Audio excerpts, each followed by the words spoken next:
Teoría de la programación orientada a objetos, herencia y polimorfismo en Visual C#. Uno de los principales lenguajes de programación que en la actualidad se están llevando a cabo para el desarrollo de videojuegos, control de escenografías, modelado, es C#. Es por eso que debemos manejar esta teoría y entender cómo debemos trabajar esto que corresponde a la forma de programación orientada a objetos basado en herencia y polimorfismo. Comencemos. Si no te has suscrito, suscríbete a mi canal, regálame like, regálame comentarios, solicita nuevos temas para los videos, bienvenido. Si te es posible, dona, cualquier donativo es bueno, recuerda, no hay donativos pequeños, apoya mi canal. Teoría de la programación orientada a objetos, herencia y polimorfismo en Visual C#. ¿Qué es la herencia en programación? Es una estructura lógica que sirve para reutilizar clases. Si existen clases que comparten sus características, entonces es posible aplicar la herencia. Una clase es una estructura general de programación que permite generar instancias tipo objetos. Un objeto es una instancia de la clase. Y entonces, si nosotros podemos generar la instancia de una clase, estamos creando objetos. El programador y el usuario va a interactuar directamente con los objetos, no con las clases. Así podemos encontrar unas clases que se derivan de otras, por lo que se crean los conceptos de superclases y de subclases. ¿Qué es la herencia en programación? Para lo que corresponde a un ejemplo aplicado a la ingeniería en animación y efectos visuales, podemos encontrar que en un guión de un videojuego, por ejemplo, siempre vamos a tener personajes y dentro de los personajes vamos a tener protagonistas y antagonistas. Y dentro de los protagonistas o antagonistas podemos tener animales o humanos. Incluso objetos animados. Por ejemplo, si nos vamos a la película de La Bella y la Bestia, tazas, jarras, sacudidores, son objetos animados que llegan a tener papeles porque generan parte del grupo de personajes de esa película. Y lo mismo en un videojuego. Cuando nosotros analizamos proyectos de programación, podríamos tal vez tener estructuras en donde ponemos datos como el nombre del tipo, por ejemplo, que puede ser un vendedor, un comprador, el nombre, su teléfono, probablemente su sexo, su número de seguridad social, etc. Y eso nos permite conformar tablas, formas acomodadas de información que van a permitir que se vea toda esa información en una estructura dada. Sin embargo, eso es para un sistema de información no visual. Es para un sistema de información en líneas de textos. Sin embargo, hay algunas otras formas de acomodar que puede ser solamente con interacción con imágenes o mezclado, mixtos, ¿ok?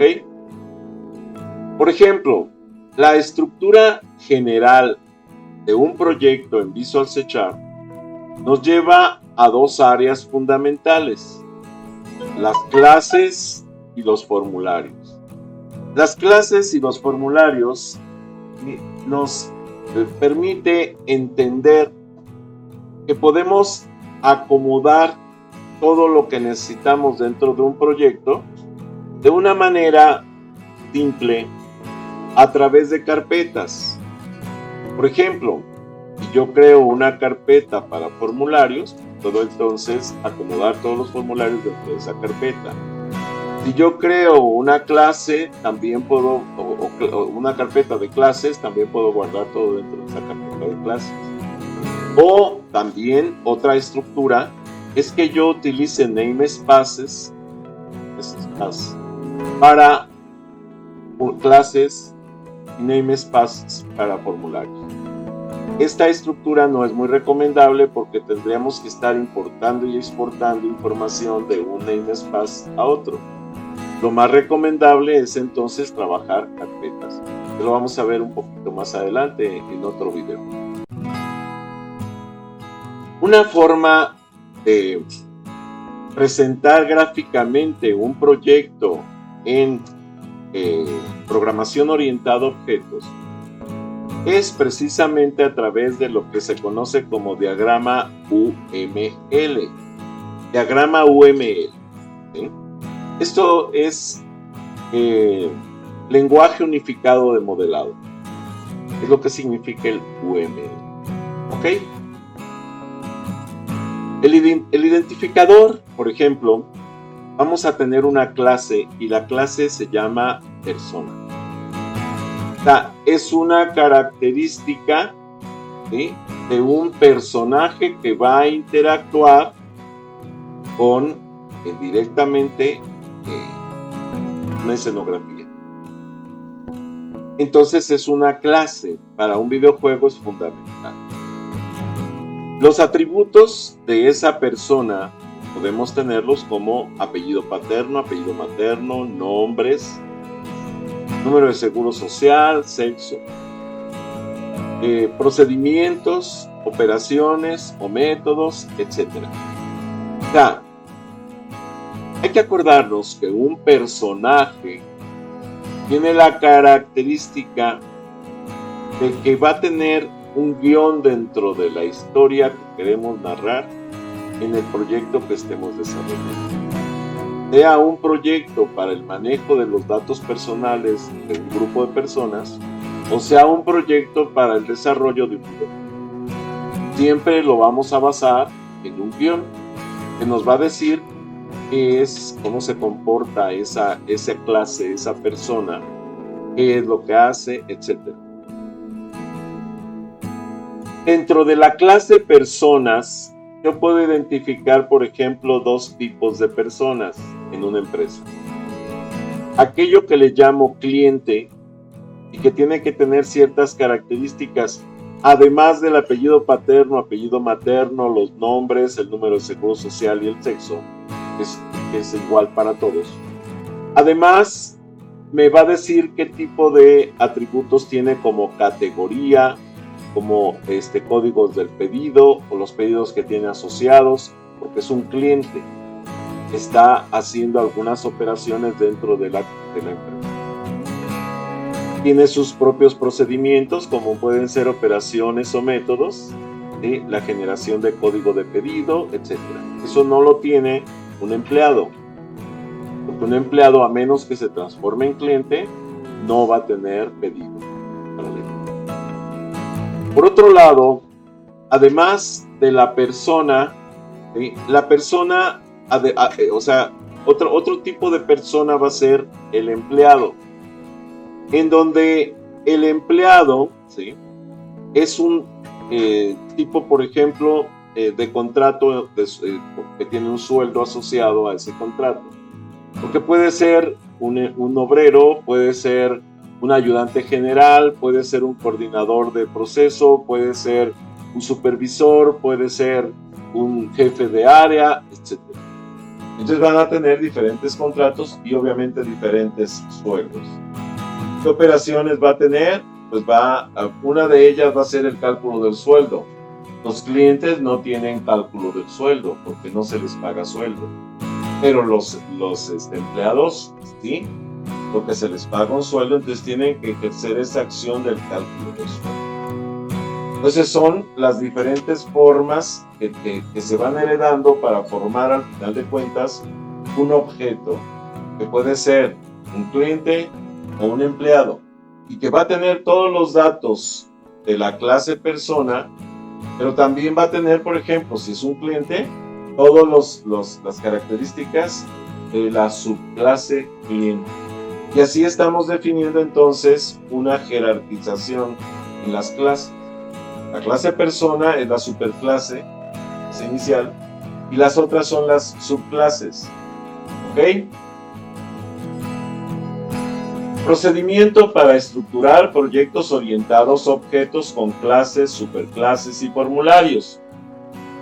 Lo primero es definir el tipo de proyecto que se va a desarrollar.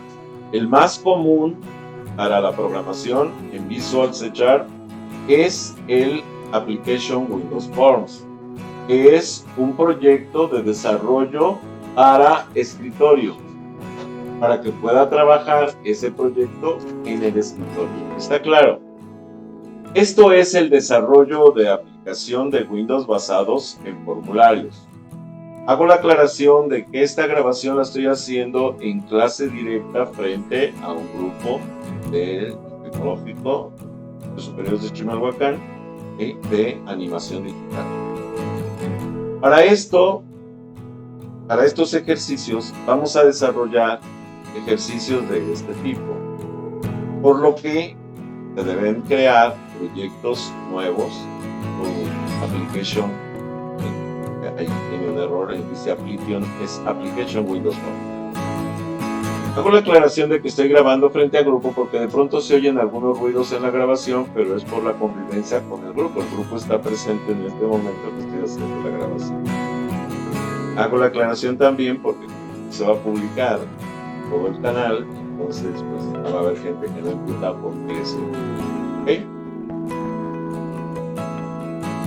Teniendo en cuenta entonces la clase persona, que sería la superclase, y las subclases cliente y empleado, podemos conformar instancias de esas clases en donde van a heredar parte de las características de la superclase y partes de las características de las subclases, y con esto van a formar precisamente la posibilidad de crear objetos o personajes dentro de una historia. ¿Ok? Lo primero es desarrollar la solución y el proyecto de formularios. Sin embargo, el proyecto formulario debe desarrollarse después del desarrollo del proyecto de bibliotecas de clases. Esto se crea automáticamente al elegir el tipo de proyecto, al decirle en dónde se va a guardar y al crear la estructura general del proyecto.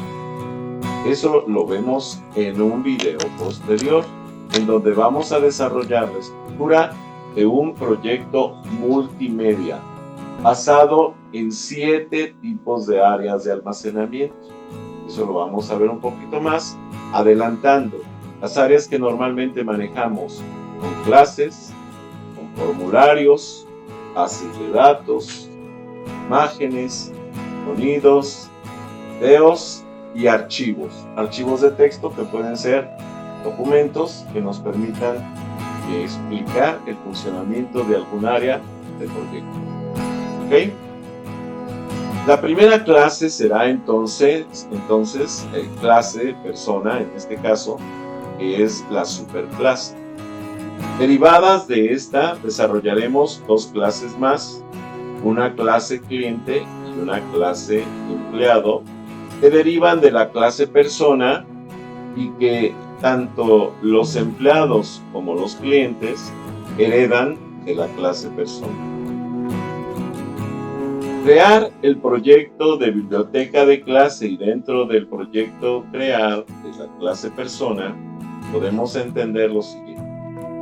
Tenemos 3 áreas fundamentales en cada diagrama de nivel. El primero, que es el identificador, el segundo, que es el área de atributos, y el tercero, que es el área de procedimiento.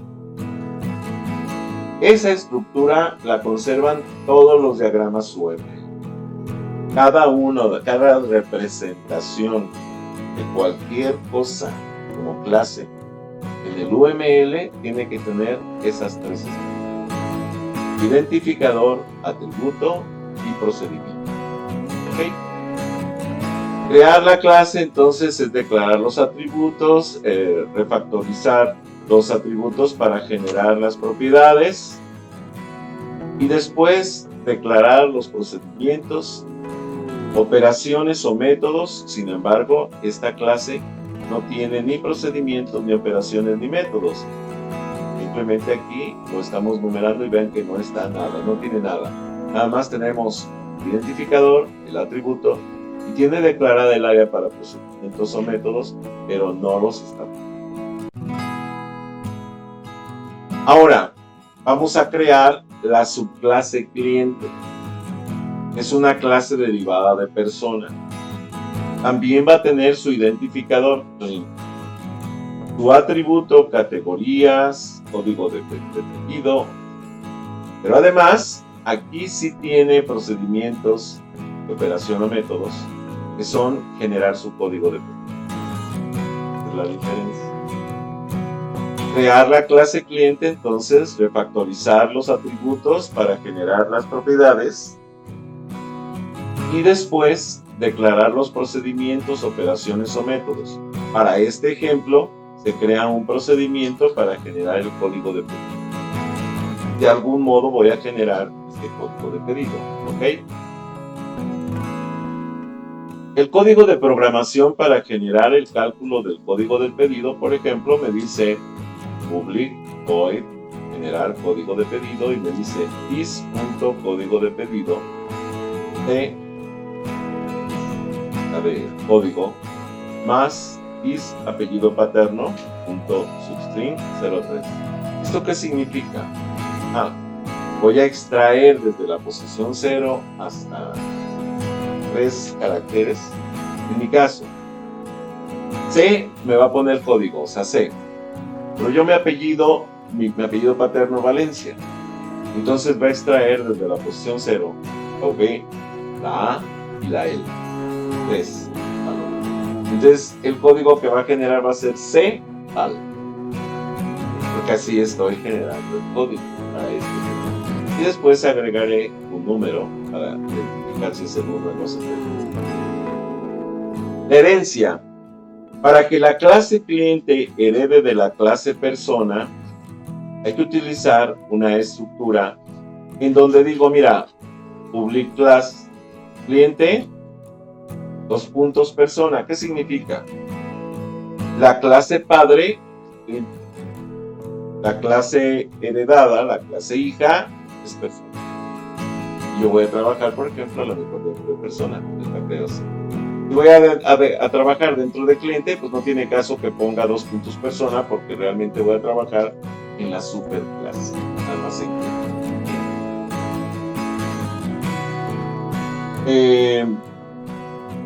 Aquí estoy heredando, porque lo comenté creo que al revés, lo corrijo de una vez.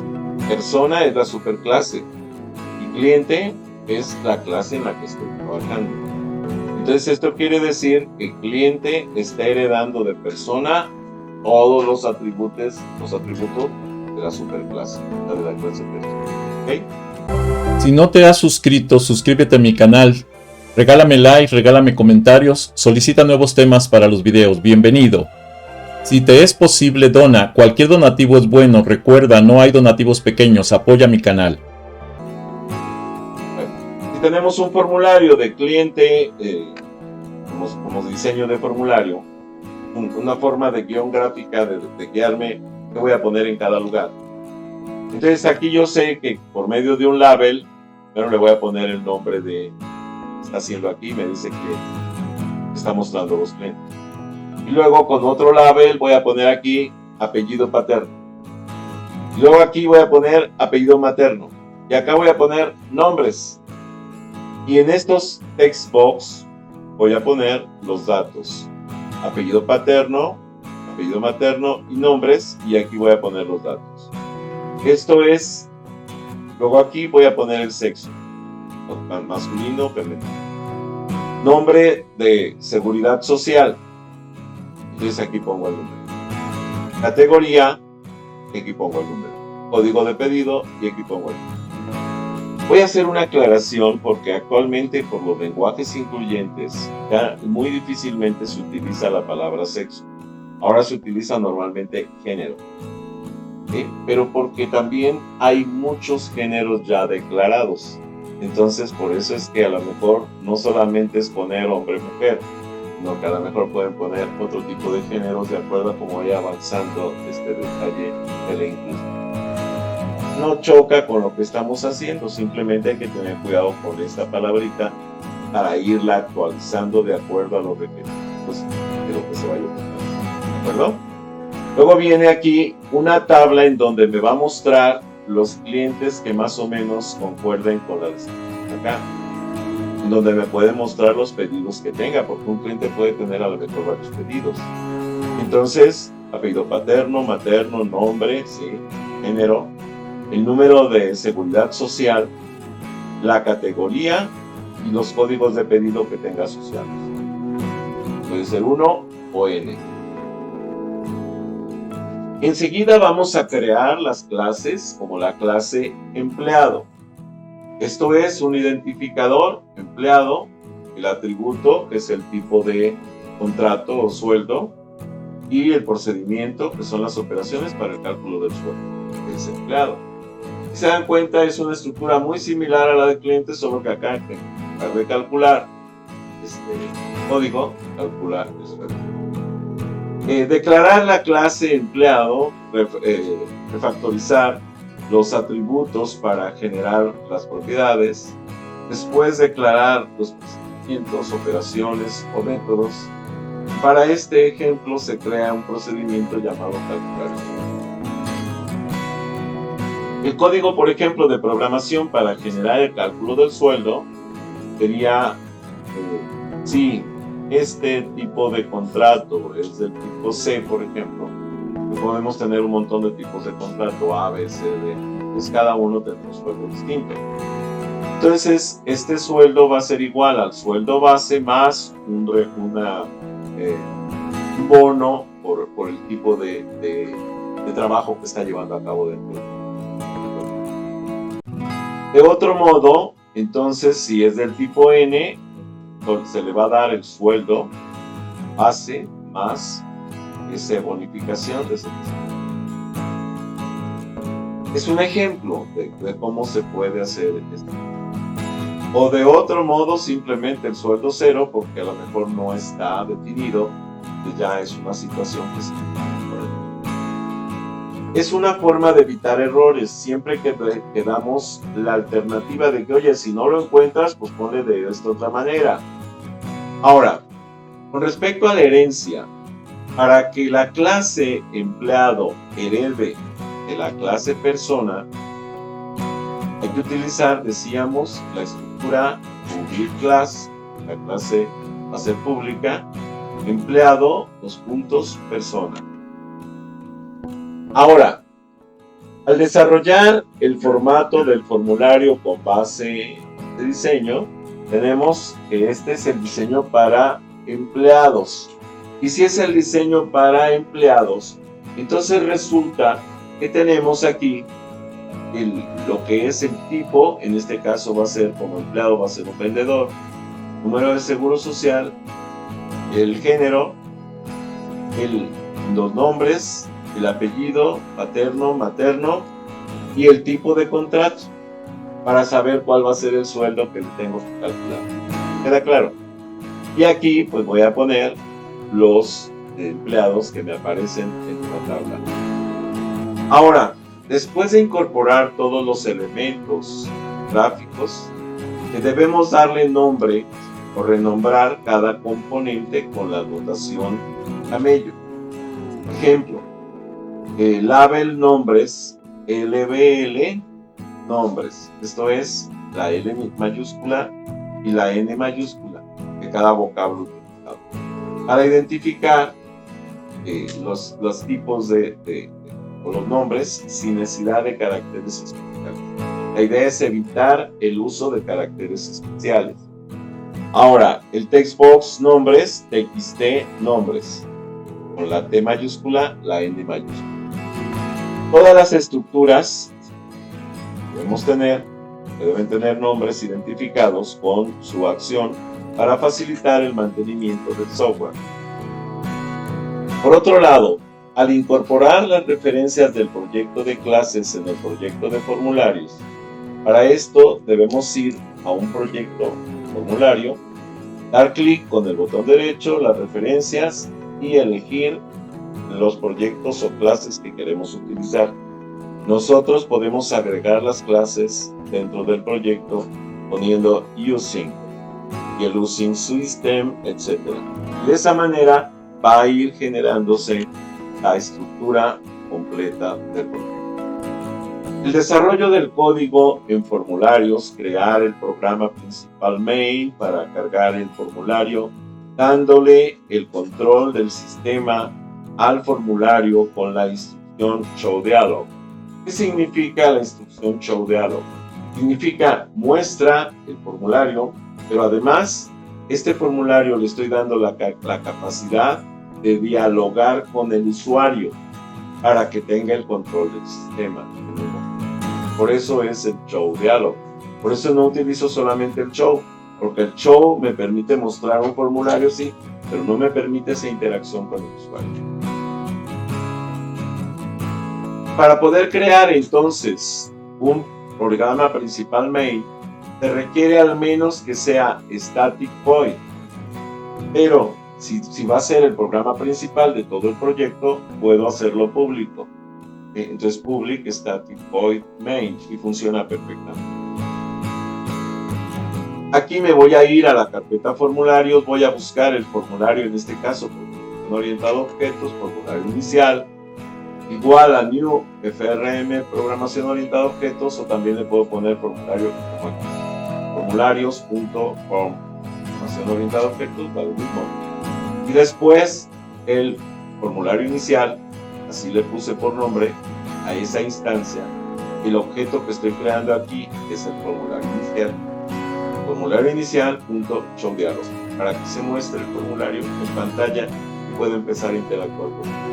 ¿Está claro? Desarrollar el código del botón guardar.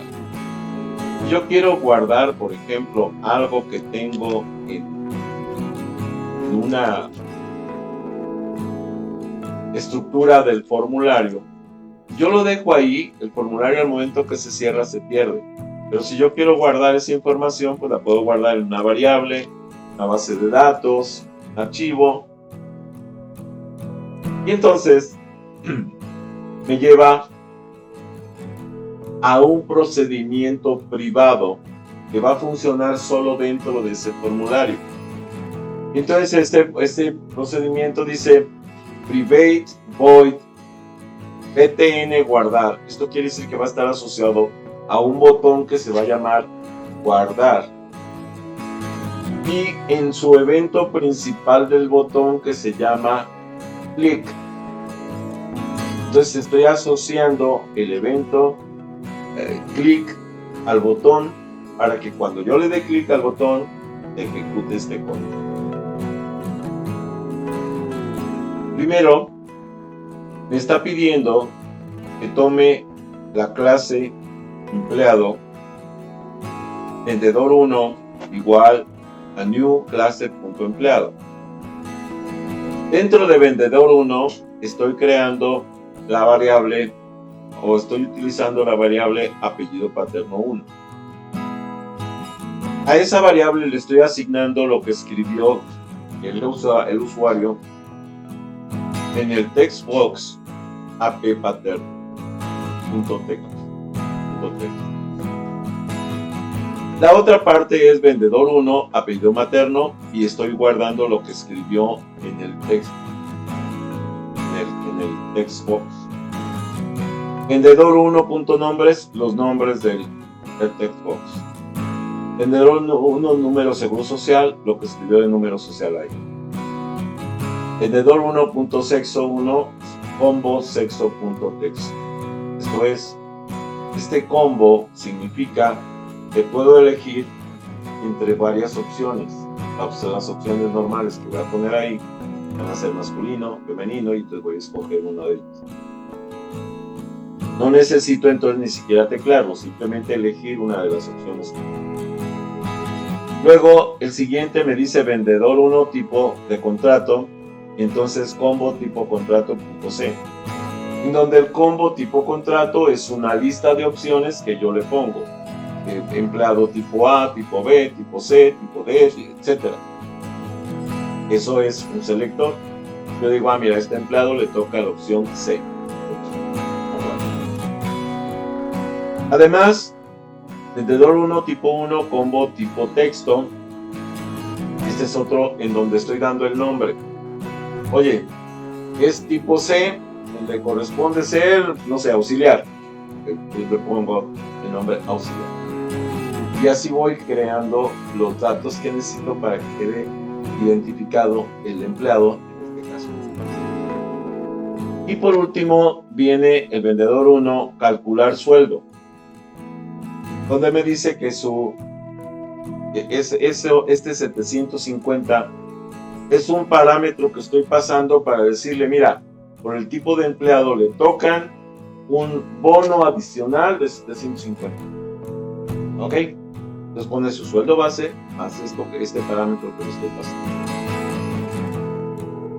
Y bueno, estos son los códigos de la forma en la que se está declarando para hacer el vaciado de la información a un área de almacenamiento. Puede ser un archivo de texto, puede ser una base de datos, puede ser simplemente un grupo de variables. El polimorfismo. ¿Qué es el polimorfismo? Cuando modificamos localmente el comportamiento de los métodos heredados. Así, por ejemplo, los objetos diferentes pueden responder de forma diferente a la misma llamada. A este concepto se le conoce como polimorfismo. Ejemplos de polimorfismo. Si un empleado es gerente, el cálculo de su sueldo obedece a si el long, por ejemplo, o la forma de trabajo, es el nuevo contrato. Ejemplo, vamos a suponer que tengo un trabajador que es un coordinador y de pronto le doy el cargo de gerente. Tengo que hacer una modificación de esto, porque estaba dado de alta para que se le diera a lo mejor un bono de 300 pesos y ahora va a tener un bono de 1000. Entonces tengo que modificar, ¿vale? Esto es un solo cálculo, vamos a decir, que es el cálculo del sueldo y puede arrojar al menos 4 valores distintos, dependiendo de los parámetros locales que modifican el resultado obtenido. A esto se le llama polimorfismo, cuando puedes calcularle como auxiliar, o como coordinador, o como gerente. Tú vas a tener diferentes formas calculadas, porque a lo mejor en diferentes periodos de su actividad empresarial o de su actividad en la empresa tuvo diferentes cargos. Un solo cálculo puede proporcionar valores diferentes o actuar de manera diferente. Hasta aquí esta presentación. Si no te has suscrito, suscríbete a mi canal. Regálame like, regálame comentarios, solicita nuevos temas para los videos. Bienvenido. Si te es posible, dona. Cualquier donativo es bueno. Recuerda, no hay donativos pequeños. Apoya mi canal.